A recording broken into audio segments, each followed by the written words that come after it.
Война 08-08-08, так называют ее журналисты.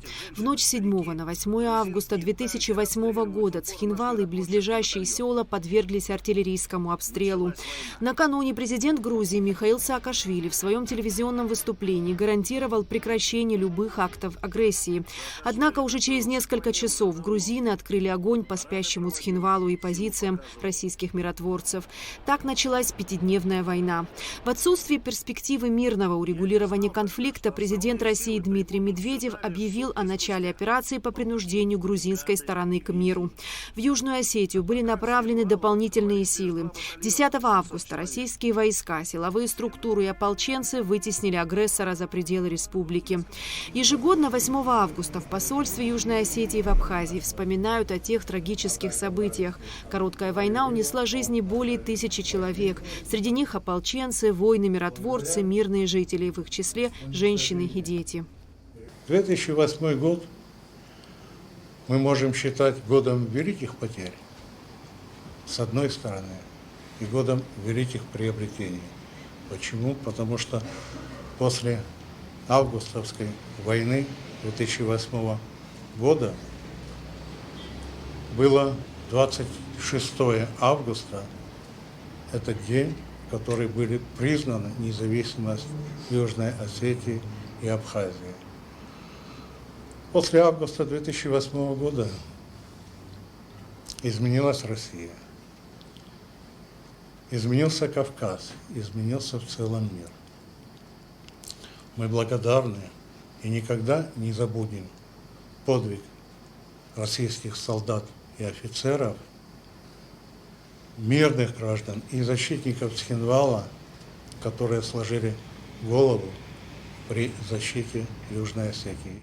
Конфликт между Грузией и Южной Осетией тянется еще с 80-х годов. С 1992 года республика фактически существовала самостоятельно.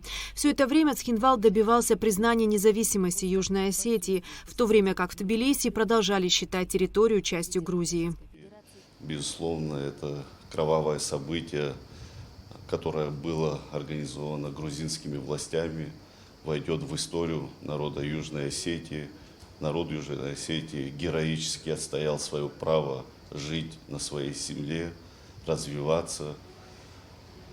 Это показатель того, что, к сожалению, грузинское государство не отошло от тех намерений, которые с 90-х годов она планомерно осуществляла на истребление народа Южной Осетии. Мы, к великому сожалению, прошли этот путь вместе. Мы не на словах знаем цену миру и, конечно же, сделаем все, чтобы сохранить мир на наших землях.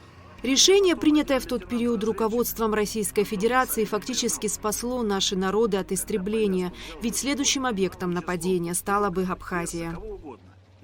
И уже тогда было понятно, что вот эти зловещие планы в отношении Южной Осетии самой республикой не ограничатся, и следующим этапом была бы агрессия против республики Абхазия. Для нас эта дата символична еще и в том плане, что была проведена уникальная по своему характеру операция принуждения агрессора к миру.